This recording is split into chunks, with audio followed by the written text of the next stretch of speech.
ఒక్కసారి ఒక చమురు వ్యాపారికి ఒక కసాయివాడికి చాలా పెద్ద గొడవ అయిపోయింది.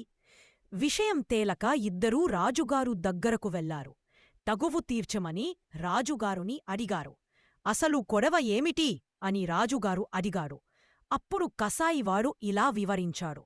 నేను మాంసమమ్మకుంటుంటే ఈ చమురు వ్యాపారి నా దుకాణానికి వచ్చి చమురు పోస్తానన్నాడు.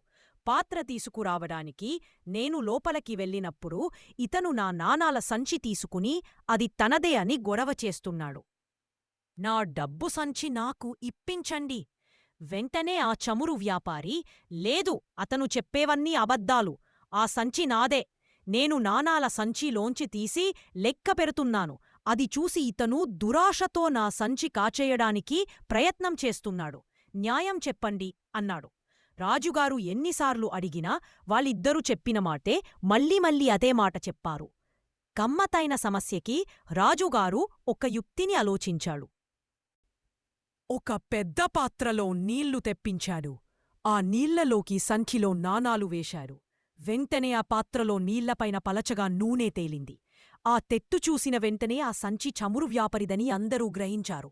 రాజుగారు సంచిలో మళ్లీ నాణాలు నింపి చమురు వ్యాపరికి ఇచ్చేశాడు. ఆ కసాయిని కఠినంగా శిక్షించాడు.